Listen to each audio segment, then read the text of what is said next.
केजरीवाल मझधार में supreme court का तलवार, जनता के पास ले जाएंगे फरियाद। दिल्ली के शराब नीति में हुए कथित घोटाले के आरोप में जेल से बाहर निकलने के 2 दिन बाद ही केजरीवाल ने पार्टी कार्यालय को संबोधित करते हुए यह घोषणा कर दी कि वे इस्तीफा देंगे और जब तक जनता उन्हें मुख्यमंत्री पद स्वीकारने नहीं बोलेगी वे पद पर नहीं रहेंगे। उन्होंने कहा कि वे कुर्सी पर नहीं बैठेंगे जब तक जनता अपना फैसला न सुना दे। उनका कहना है, मैं जनता के बीच में जाऊंगा, गली गली में जाऊंगा, घर घर जाऊंगा और जब तक जनता अपना फैसला न सुना दे कि केजरीवाल ईमानदार है तब तक मैं सीएम की कुर्सी पर नहीं बैठूंगा। अरविंद केजरीवाल ने कहा कि उनकी सरकार में उप मुख्यमंत्री रहे मनीष सिसोदिया भी तभी अपना पद संभालेंगे जब जनता अपना फैसला सुना देगी। आपको यह भी बता दें कि केजरीवाल पहली बार जनता के बीच इस तरह से नहीं जा रहे हैं, बल्कि इससे पहले भी जब वे राजनीति में आने लगी तब भी दिल्ली की जनता से बात की। जब वे कांग्रेस के साथ सरकार बनाए तब भी उन्होंने इस तरह ही जनता से संपर्क साधा। विपक्ष इस मुद्दे पर अरविंद केजरीवाल पर अटैक कर रहे हैं और केजरीवाल की पार्टी के तरफ से सफाई भी दी जा रही है, लेकिन अरविंद केजरीवाल पर लगे इस आरोप के बाद मीडिया में या जनता के बीच कोई विशेष सहानुभूति नहीं देखी गई और न ही इसका फायदा चुनाव में मिला। ऐसे में विपक्ष यह भी आरोप लगा रहा है कि अरविंद केजरीवाल यह जान चुके हैं कि वे हार जाएंगे, इस वजह से वे दिल्ली की कमान से खुद को किनारा कर रहे हैं। लेकिन इस बात में कितनी सच्चाई है वह स्पष्ट हो जाता है जनता दल यूनाइटेड के प्रवक्ता नीरज कुमार और हेमंत सोरेन के साथ तुलना के बाद। नीरज ने कहा कि सर्वोच्च न्यायालय ने आपको मजबूर कर दिया है, आपको मुख्यमंत्री कार्यालय जाने से मना कर दिया है। यह मजबूरी में लिया गया फैसला है, यह आपके मन से लिया गया फैसला नहीं है। उन्होंने एएनआई में कहा कि सीएम बनने या न बनने का मतलब नहीं है, क्योंकि हम तो बहुत पहले से कह रहे थे कि उन्हें ये पद छोड़ देना चाहिए। भले ही किसी कारण से आपको जेल हुए हो, आपको बहुत पहले ये पद छोड़ देना चाहिए था, लेकिन अब ये केवल नाटक है।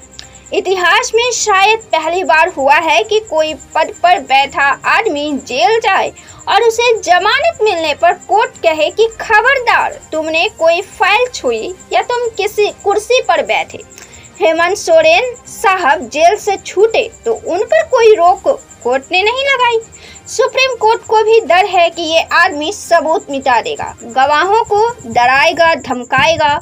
सुप्रीम कोर्ट एक क्रिमिनल की तरह उन्हें ट्रीट कर रहा है, इसलिए पद पर रहने के लिए कोई नैतिकता नहीं बच जाती है। जदयू प्रवक्ता ने बीजेपी की बड़ी समर्थक पार्टी बनकर अरविंद केजरीवाल को निशाने पर लिया है। कभी नीतीश कुमार और अरविंद केजरीवाल एक साथ इंडिया गठबंधन में रहे थे, लेकिन न केवल जदयू बल्कि कांग्रेस ने भी अरविंद केजरीवाल पर हमला किया है। जब सुप्रीम कोर्ट ने खुद ही अरविंद केजरीवाल को सीएम कार्यालय जाने से इनकार कर दिया, ऐसे में अरविंद केजरीवाल का जनता के बीच जाने का ऐलान सुप्रीम कोर्ट को जनता के द्वारा चुनौती देना है।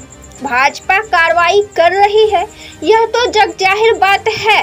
हेमंत सोरेन की वापसी हो गई और हेमंत सोरेन के मामले में बीजेपी पर विपक्ष पार्टी एकजुट होकर हमले बढ़ रहे हैं। यहाँ तक भाजपा के समर्थक जदयू भी हेमंत सोरेन के साथ है, लेकिन अरविंद केजरीवाल के साथ परिस्थितियाँ अलग हैं। इसकी सबसे बड़ी वजह यह है कि उनकी पार्टी ही भ्रष्टाचार के खिलाफ में बनी।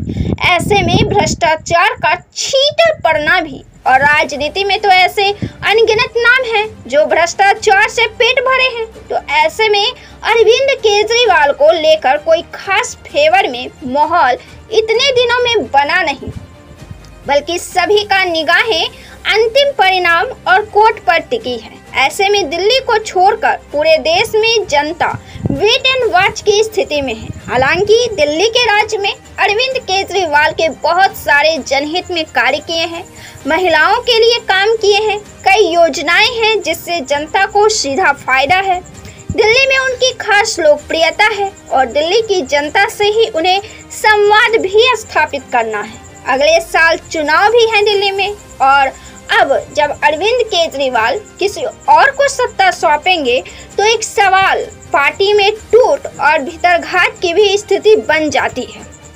जिस तरह से हेमंत सोरेन और नीतीश कुमार के साथ देखा गया है, ऐसे हालात में लालू यादव फिर से लोगों के लिए सही साबित हो जाते हैं। मुख्यमंत्री का पद राबड़ी देवी को देकर भले ही राबड़ी देवी के शिक्षा को लेकर सवाल उठते रहे हों, दूसरी तरफ हरियाणा में भी चुनाव है जहां पार्टी ने सभी 90 सीटों पर उम्मीदवार उतार दिए हैं, लेकिन वहां अब पार्टी की क्या स्थिति है यह खुद अरविंद केजरीवाल बखूबी जानते हैं।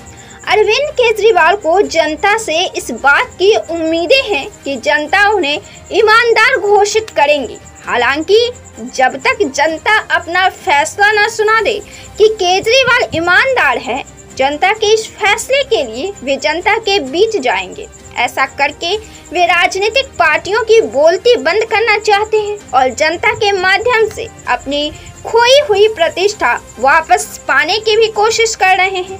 जनता के मुहर की जरूरत अब अरविंद केजरीवाल को पड़ गई है इस भ्रष्टाचार के कालिक से खुद को साफ करने के लिए।